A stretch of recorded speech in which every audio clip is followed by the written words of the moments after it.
Hi friends, it's Alejandra from the Westmont Public Library. Since July is Culinary Arts Month, I figured I would show you guys a couple ways that you can keep all of your favorite recipes in one place. So we've got two ways today. One is a recipe box that you can, print out recipes that you like and put them in the box and fold them up, or do them on index cards or note cards. And then the second way is going to be a cookbook that you can make on your own. It's super fun to do, very easy, and you can kind of keep all of your favorite recipes together and in one place. So for this one, we're starting off very simply. We've got a wooden box with a latch, very spacious. And I also I'm going to be using pink today, so I mixed red and white.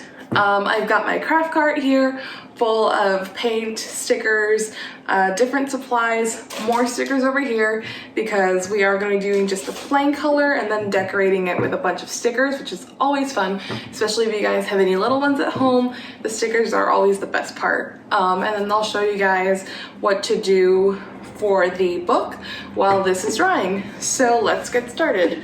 As you can see, it's just a plain wooden box, nothing super fancy, and like I said, I already mixed the pink that I wanted, so it is kind of a babyish pink, super light. You might need a couple coats depending on the color of your box, and like I said, if you've got a bunch of little ones helping, then it could be fun to do just one as a family, or if you wanted everyone to do their own so that they could all keep their own favorite recipes together and in one place and practice maybe cooking eventually, just something simple, because it's a lot of fun to work together in the kitchen if you do have any little ones at home. And if you don't, then this is just a really nice place, because I don't know about you friends, but I tend to print recipes out and then lose them, so I don't know where they are. So this will hopefully help me keep just a little bit more organized, because once I find a recipe that I do like, of course I don't want to lose it. So as you can see, I'm just painting it. This is just acrylic paint, just red and white that I mixed. Whatever kind of paint you'd like to do would work, or if you don't want to paint, if you want to buy a box that's already decorated, or if you like this color and you just want to stick to decorating it with markers, that would work fine. If you just want to add stickers, that would be super fun as well. I want to make it really personal to me, and I feel like a nice pink recipe box would look super nice in my kitchen and remind me to, keep using the recipes that I've already found and loved. So I'm just going to keep painting the rest of the box, just using the same pink. If you're going to be using the same color for the entire box, I would recommend that you make more paint than you think you'll need, only because you don't want to, especially if you're mixing the paint, like I mixed the red and white to get pink, only because you don't want to run out of the color that you love and then have to remix it later on, like halfway through your project, and maybe be a little bit off with your measurements, make it too light or too dark. So just always use a little bit more than you'll think you'll need, and that tends to save me a lot of time later on wondering whether or not I got the right tone. So this looks to be sinking in quite nicely. I don't think I'll need a second coat, but I'll see what it looks like once it starts drying. I would also start with the top, just so that you don't have to worry about the bottom being wet while you keep painting. And if you want to paint the bottom, is completely up to you. I probably won't. I'm not sure if I'll paint the inside yet either, but that is also up to you. So have fun with it. I'm gonna keep painting this, and I will show you guys what it looks like once I'm done painting it. Okay guys, so I finished painting my box. It's drying. It's almost done, actually. Acrylic tends to dry pretty quickly. So this is what it looks like. I ended up doing the inside of the rim, but not the inside of the actual box. I really like how it looks like that, so I'm just gonna leave it out for a few more minutes to dry, and then we can decorate it with some stickers. So while that's drying, let's move on to our recipe book. So it depends on a few things if you want to make this a permanent thing or not, as in, you know, once you make it and you close it with ribbon, it's sealed. Entirely up to you. I would like to keep adding to mine, so I'm not going to use yarn, which would be a little harder to cut afterwards. I'm going to use just some ribbon. You are also going to need 2 pieces of cardstock, because the cardstock is what's going to keep it nice and sturdy, because obviously regular paper is somewhat flimsy. So I picked a macaroon design that I had, and then for the background I just picked a fun green color, because some of the macaroons are green and yellow. So I figured that would look nice together. And really what you're gonna do from here is you're just going to want to line these up as best as you can, and then keep in mind that you know, if it's a 12 by 12 piece of scrapbook paper that you're cutting, then you are going to have to adjust it a little bit. So this is just 8 by 10 or 8 by 11, sorry, recipes that I printed out.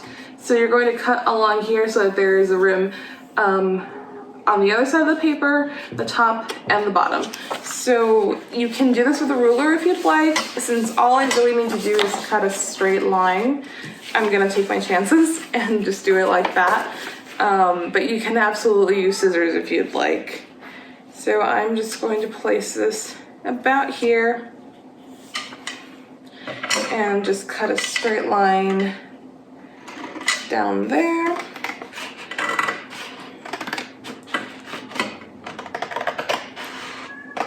So just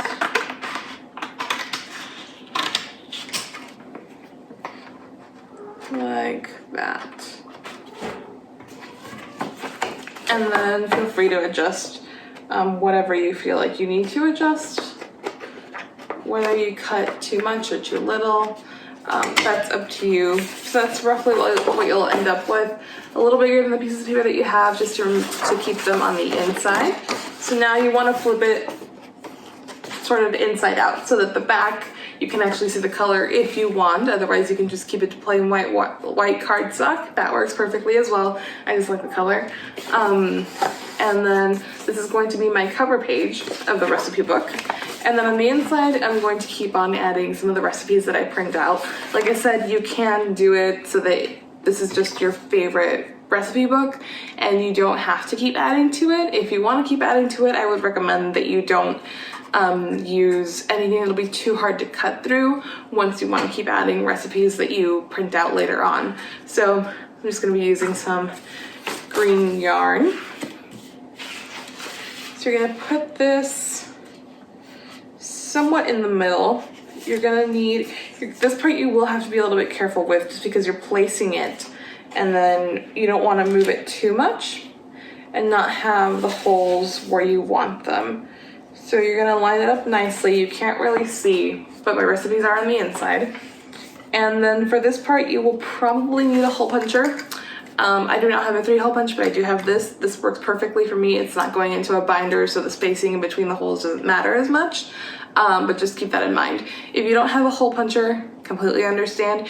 You can just take a thumbtack, if you've got one of those, punch it through where you would like, and then take either a sharp pencil or something, you know, like, I wouldn't necessarily recommend this for little children, but if you're an adult that's there to help them, push scissors gently through if you really don't have anything else. Otherwise, I would recommend something as easy as a hole puncher. So let's do that. So I'm gonna do, keep in mind where the recipes are. I think I'm gonna have to push these just a little further back because they weren't quite getting into the hole puncher like I wanted them to.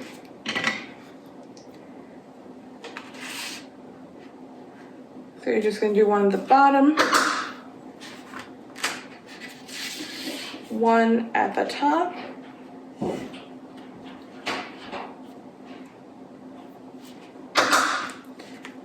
And you can either do one or a couple down the middle. It's up to you. I think I'm just gonna do one, since that is what is most common.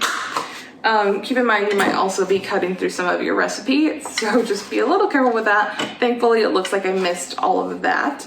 So now, just to keep them nicely lined up, I'm going to take some of my ribbon and just cut about 3 pieces. Doesn't matter how big, because we're going to cut them again once we've finished this. So just 3 pieces. And this might be a little hard to get them through the holes that we've just cut, because the pages might keep moving around, and that's okay. Just try your best to get them through, just like that, and make just a nice pretty bow or a couple double knots. It's completely up to you. So I'm gonna do that just to secure these, and then if I want to cut some of the rest of like the excess off, I can do that when I'm done actually putting it together. So let's do that. This just through here.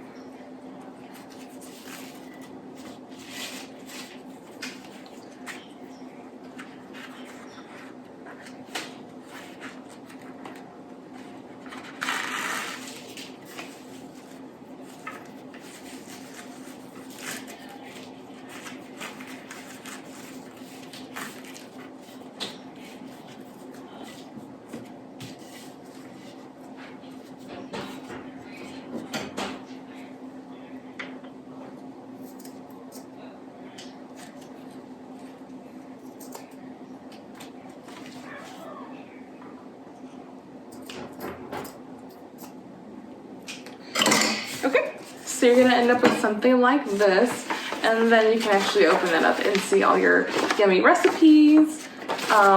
But we're not done, so now comes the extra fun part of decorating. So you can decorate it however you would like.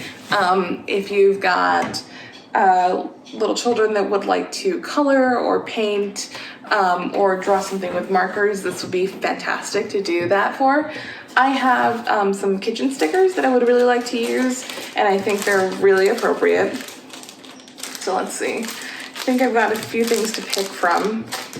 So some of these are also going to be for the box. As you can tell, I love stickers, and this is going to be really fun for little children too. So I'm going to go ahead and decorate the outside of this. And you can also write something if you would like family recipes or favorite family recipes or your child's name, and then, you know, just decorate around that. It's completely up to you. I think I will, what would I like to do? I think I'll probably use most of this one, and I might write something on it, but I'll see what I feel like doing once I start decorating it, and I will show you guys what it looks like when we're there. And then when we're done decorating our recipe book, we can go back to decorating our recipe box. Okay guys, so my recipe book is done. As you can see, I just went ahead and wrote recipes on there super sloppily. It's just for me, and I think it looks really cute like this. I also added a bunch of kitchen stickers, so we've got some aprons, a mixer, some really yummy looking smoothies with some donuts. We've got some cupcakes and some oven mitts cookies down here. I'm super happy with how this turned out. So now we can move on to the recipe box. So it is fully dry now. It's been sitting in the sun for maybe at least an hour and a half. So it is fully dry. So now we can go ahead and decorate it. So I think I'm gonna I picked this one out specifically for this box, and I am really excited to use it. So this top one just says in the kitchen. So I think I'm gonna use this one for the very, very center of the top. Just like that. And I'm gonna take the one that says season everything with love and put it just underneath the little lock. Those are the two that I knew for sure I wanted them there. So you can kind of see in the kitchen, season everything with love. And now we can pick some more cute things. So we've got, what else do we have? I do think I want the Kiss the Cook apron on there as well. Just at the very front. And then Bon Appetit maybe just up here. It's another little paddle looking thing. I definitely want the chef's hat on top just because I want to be able to see it all the time, and I really like the stand mixer, so I think that'll go over here. What else? Do I want an oven mitt? I think I want to do another one of these little milkshake looking things. So I'll just put that right there. I am going overboard on stickers, but I love it. And I think lastly, maybe just the tray of donuts, or the tray of cookies, sorry. Just underneath this. And we do have some cookies, so I think we're gonna put the cookie up here, put a couple eggs on this side over here. I really am going overboard with the stickers, but I love it. Right there. And just add one more cookie over here. And I think that's pretty good. So it's entirely up to you guys how you want to decorate your box. This is just how I did mine, and I think this is good enough for me. It's completely up to you guys. So we've got, remember, a box that your recipe index cards can go in, and we've got a recipe booklet that you can make, or a recipe book, both decorated with stickers, and you can paint them, you can color them. You can absolutely ignore the stickers and just paint like food or fruit or something on this. I just thought this was cuter for me. But I hope it gives you guys some inspiration, and I really hope that you'll use these to just throw some yummy recipes in there. I know that, like I said earlier, I'm always losing mine, so I'm super excited to have somewhere to keep all of them together and be able to keep them in my kitchen and use them as I need to make some really yummy food for my family. So thanks for watching, guys. Don't forget to subscribe to the Westmont Public Library YouTube channel if you want to keep seeing more videos like this. We're so excited to have you here. Thank you. Bye, guys.